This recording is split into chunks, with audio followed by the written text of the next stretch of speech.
కాదు, ఇంత టైం తీసుకుంటారు. కొన్ని సలహాలన్నా ఇవ్వాలి కదా అధ్యక్ష, ఇవ్వకపోతే.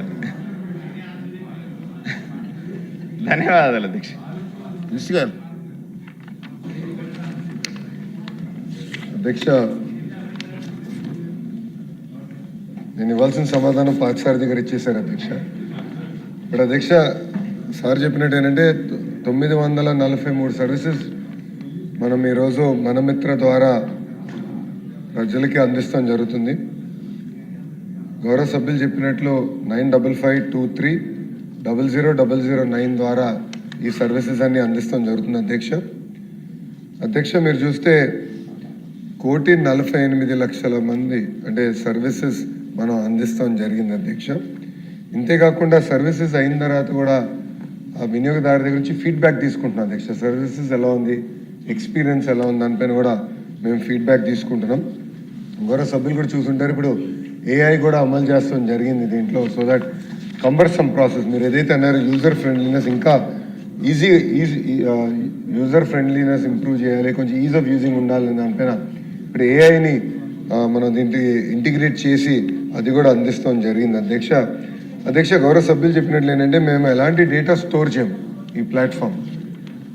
వాట్సాప్ అనేది మియర్లీ ఒక హైవే, డేటా అనేది అది డిపార్ట్మెంట్ దగ్గర ఉంటుంది లేదంటే యూజర్ దగ్గర ఉంటుంది, మేము స్టోర్ చేయం.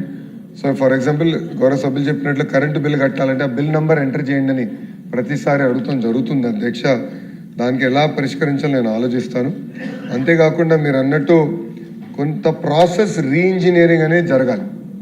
ఇప్పుడు వాస్తవంగా మేము ఏం చేసామంటే ప్రభుత్వము ఉన్న ప్రాసెస్ని డిజిటలైజ్ చేసింది. ఇప్పుడు ప్రాసెస్ రీఇంజనీరింగ్ అనేది చాలా చాలా అవసరం అధ్యక్ష.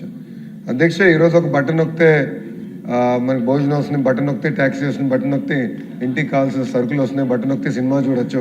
అలాంటిది బటన్ నొక్కితే ప్రభుత్వం పని చేయాలి, బటన్ నొక్కితే వాళ్ళకి కావాల్సిన సర్టిఫికేట్లు వాళ్ళకి అందజేయాలన్న ఆలోచన నా యువగలం పాదయాత్రలో ప్రారంభమైంది. అది సింగిల్ నంబర్ ద్వారా చేయాలని ఒక లక్ష్యంగా పెట్టుకున్నాం. గౌరవ సభ్యులు చెప్పినట్లు భారతదేశంలో ఏ రాష్ట్రం జరిగిన విధంగా మన రాష్ట్రంలో ఇన్ని సర్వీసెస్ మనం మన సిటిజన్స్కి అందజేస్తున్నాం అధ్యక్ష. మీరు ఇచ్చిన ఫీడ్బ్యాక్ ఏదైతే రెస్పాన్స్ ఇంకా స్పీడ్ పెంచాలి, అంతేకాకుండా ఆ రిసీప్ట్ కూడా రియల్ టైంలో రావాలి, క్యూఆర్ కోడ్ పర్ఫెక్షన్ చేయాలని మీరు చెప్తాం కూడా జరిగింది అధ్యక్ష. నేను ఇక్కడ కోరేది గౌరవ సభ్యులను కోరేది కూడా మీరు కూడా కొంచెం వాడి ఫీడ్బ్యాక్ మాకు ఇవ్వండి. ఎలా ఇంప్రూవ్ చేస్తే బాగుంటుంది, ప్రాసెస్ని ఎలా ఫైన్ ట్యూన్ చేస్తే బాగుంటుంది. నేను ఒక రీసెర్చ్ టీమ్ పెట్టి every step we are now analysing. కొన్ని డేటా పాయింట్స్ ప్రీ పాపులేట్ చేయొచ్చు, ఆధార్ బేస్డ్ ఆథెంటికేషన్ అయిన తర్వాత కొన్ని డేటా పాయింట్స్ ప్రీ పాపులేట్ చేసాం కూడా అవకాశం ఉంటుంది. సో గౌరవ సభ్యులు కూడా ఫీడ్బ్యాక్ ఇస్తే ఈ సిస్టమ్ని నెక్స్ట్ నేను ఈరోజు కూడా రివ్యూ చేసినప్పుడు ఒక 90-day యాక్షన్ ప్లాన్ తీసుకుని మనమిత్ర 2.0 అనేది మనం ఫైన్ ట్యూన్ చేసి లాంచ్ చేద్దామని చెప్తాం కూడా జరిగింది. అంతేకాకుండా పొలిటికల్గా ఇక్కడ ఉన్న సభ్యులందరూ మనం కూడా డోర్ టు డోర్ క్యాంపెయిన్, ఎందుకంటే ఇది ఒక పెద్ద వరం ప్రజలకి, డోర్ టు డోర్ క్యాంపెయిన్ మనం చేయాల్సిన అవసరం ఉంది. దీనిపైన ఒక డోర్ టు డోర్ క్యాంపెయిన్ చేద్దామని కూడా గౌరవ సభ్యులకి తెలియజేసుకుంటూ వివరాలన్నీ ఇస్తాం జరిగింది. క్వశ్చన్ నెంబర్ 1415 సభ్యులు కోరిపోయిన వాయిదా వేయడం జరిగింది. నెక్స్ట్ క్వశ్చన్ వైఎస్ఆర్సీపీ వారు ఎమ్మెల్యే గారు క్వశ్చన్ వైఎస్ఆర్ గారు రాలేదు, జవాబు చెప్పినట్టుగా భావించగా కోరుతున్నాను. Next question 1337 EC welfare minister గారు సవితి గారు. ధన్యవాదాలు అధ్యక్ష.